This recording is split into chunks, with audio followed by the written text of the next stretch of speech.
Mark. My name is Elisa. My student number is S0441055. My topic is Monica Lewinsky, The Price of Shame, and I'm a freshman at NCUE. You're looking at a woman who was publicly silent for a decade. Obviously, that's changed, but only recently.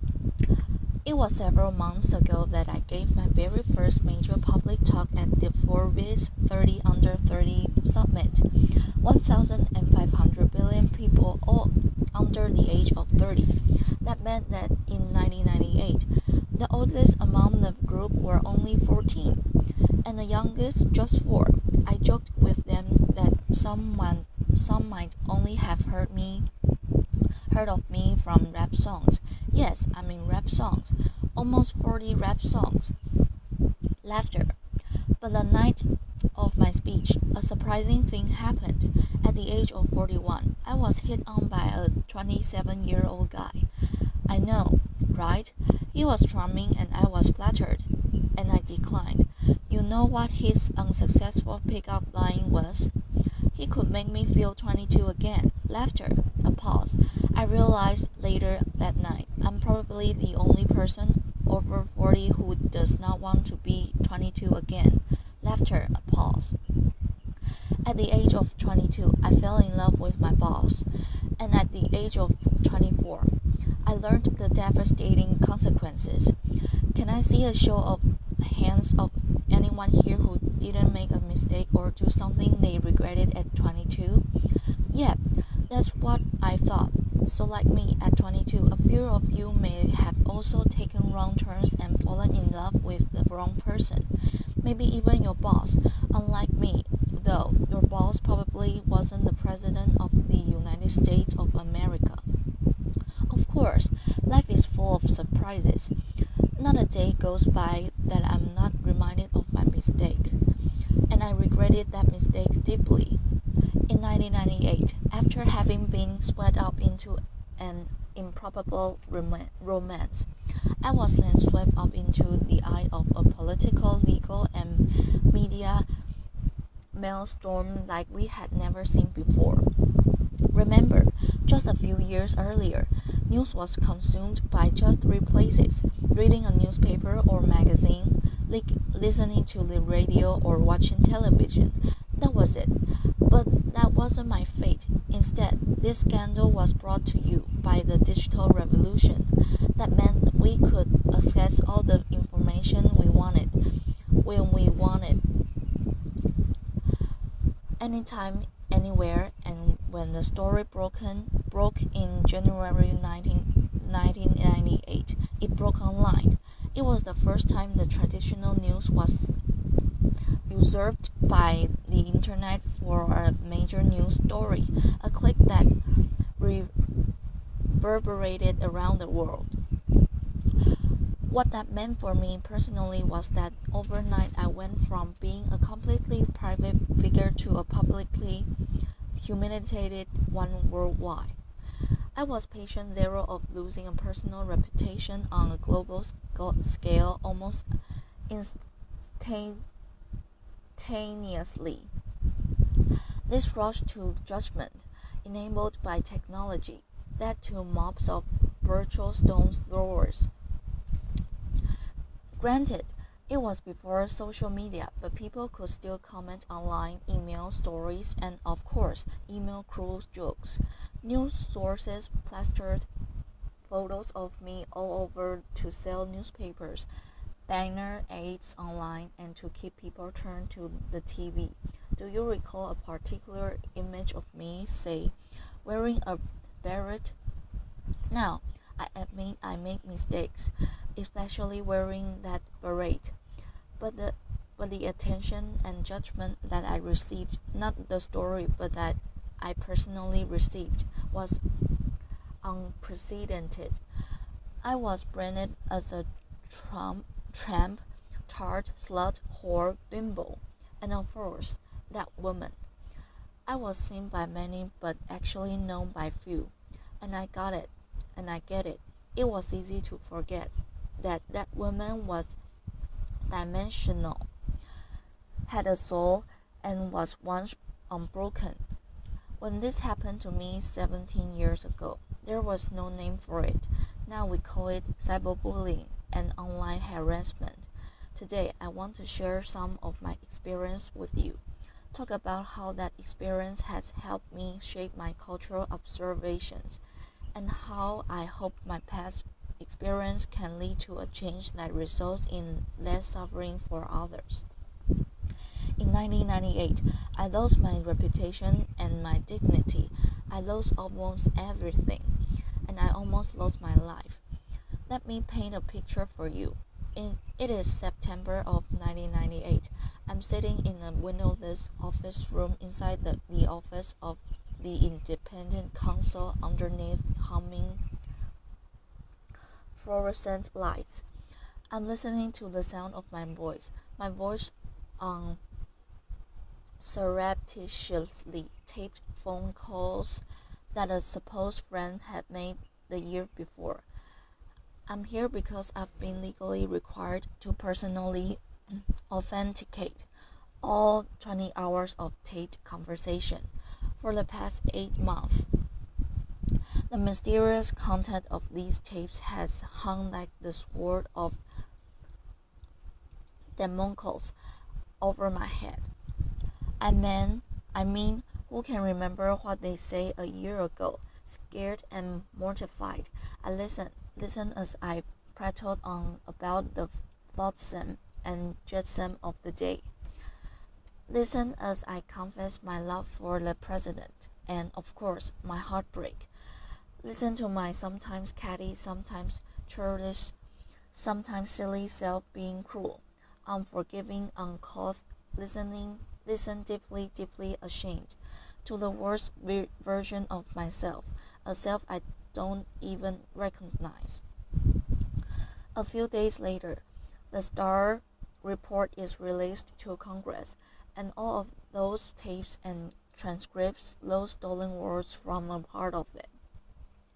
That people can read the transcripts is horrific enough, but a few weeks later, the audio tapes are aired on TV, and significant portions made available online. The public humiliation was excruciating. Life was almost unbearable. This was not something that happened with regularity back then in 1998. And by this, I mean the stealing of people's private words, actions, conversations over photos, and then making them public without consent, public without context, and public without compassion. Fast forward 12 years to 2010, and now social media has been born. The landscape has sadly become much more populated with instances like mine, whether or not someone actually made a mistake, and now it's for both public and private people. The consequences for some have become dire, very dire. I was on the phone with my mom in September of 2010, and we were talking about the news of a young college freshman from Rochester University named Taylor Clementi. Sweet,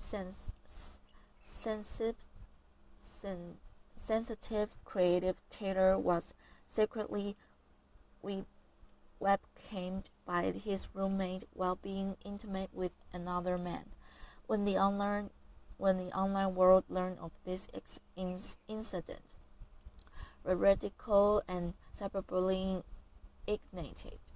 A few days later, Taylor jumped from the George Washington Bridge to his death. He was 18. My mom was beside herself about what happened to Tyler and his family, and she was guarded with pain in a way that I just couldn't quite understand.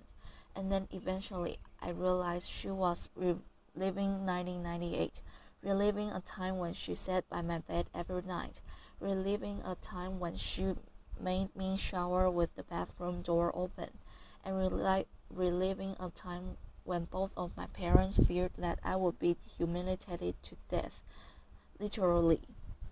Today, too many parents haven't had the chance to step in and rescue their loved ones.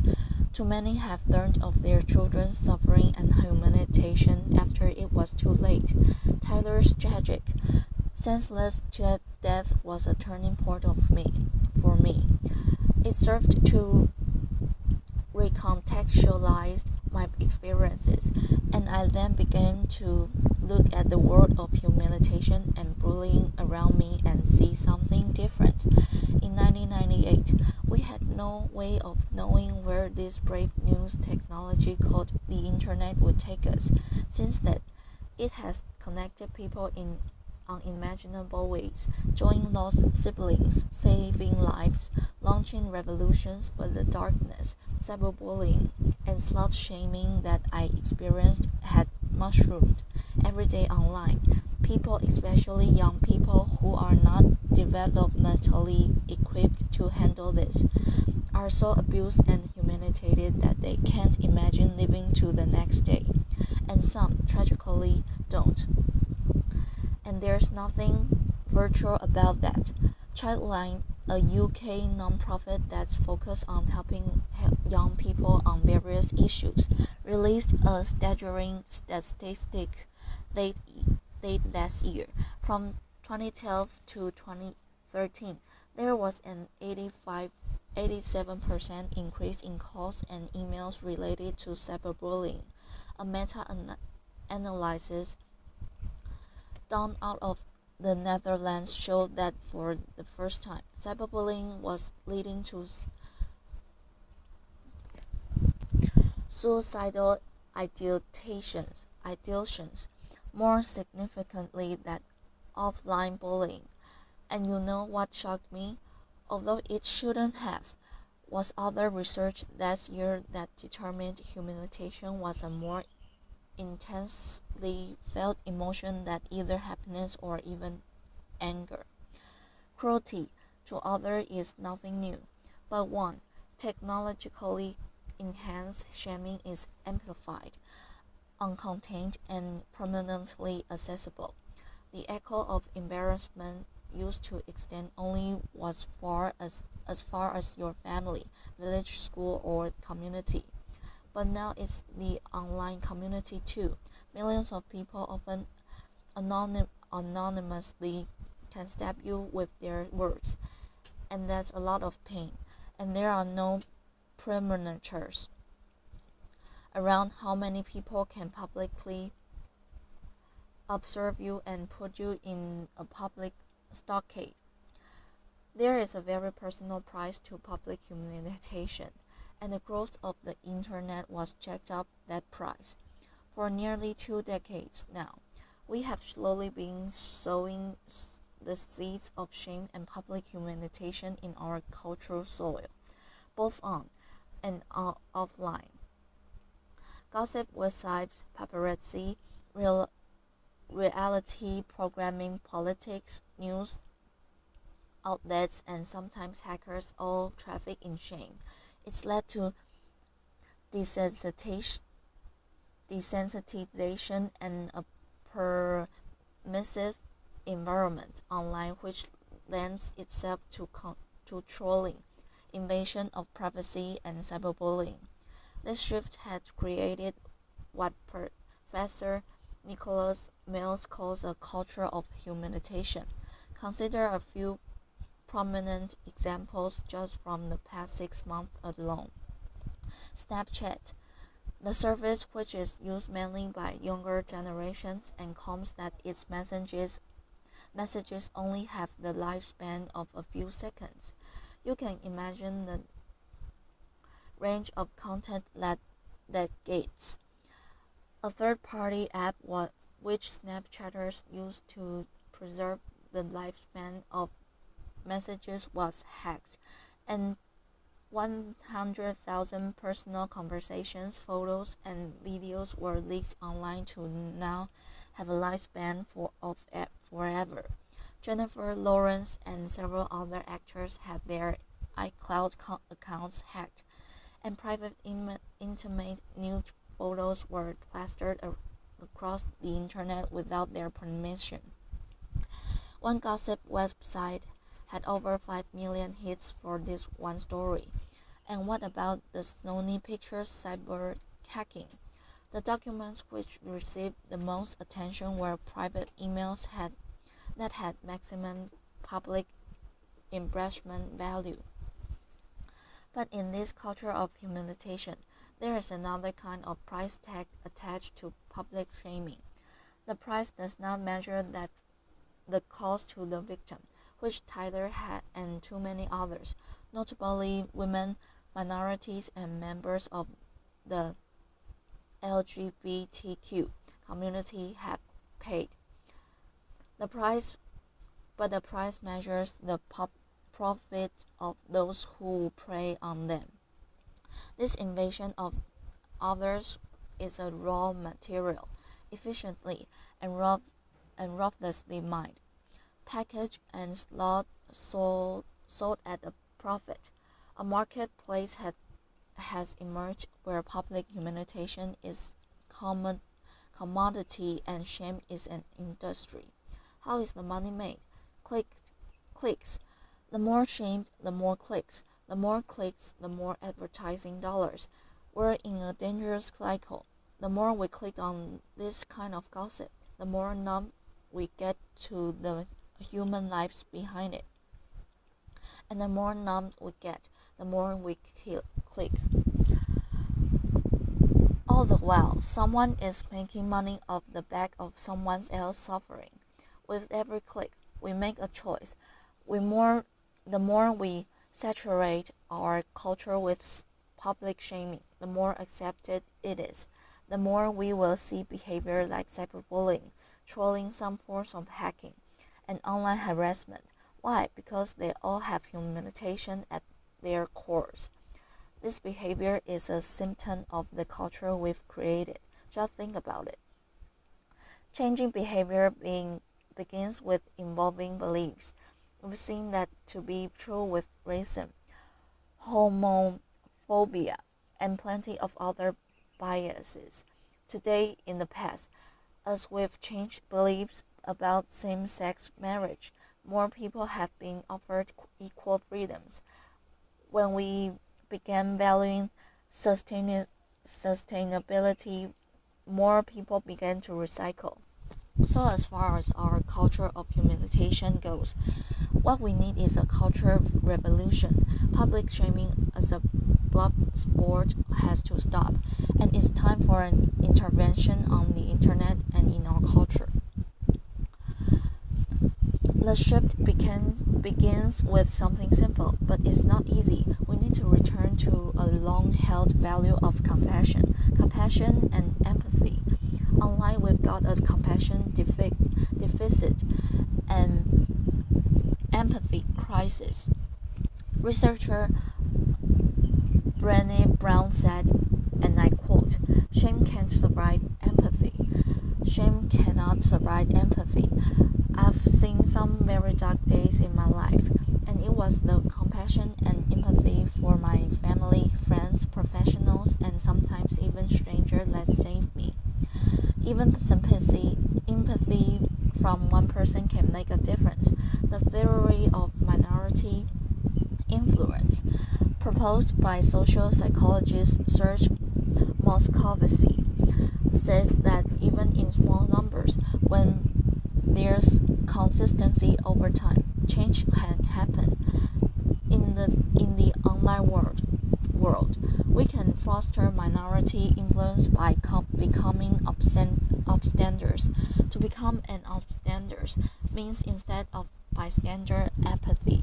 We can post a positive comment for someone or report a bullying situation. Trust me, compassionate comments help abate the negativity. We can also counteract the culture by supporting organizations that deal with these kinds of issues, like the Tyler Clementi Foundation in the US. In the UK, there's Anti-Bullying Pro, and in Australia, there's Project Rocket. We talk a lot about our rights to freedom of expression, but we need to talk more about our responsibility to freedom of expression. We all want to be heard, but let's acknowledge the difference between speaking up with intention and speaking up for attention. The internet is the superhighway for the eyed, but online showing empathy to others benefits us all and helps create a safer and better world.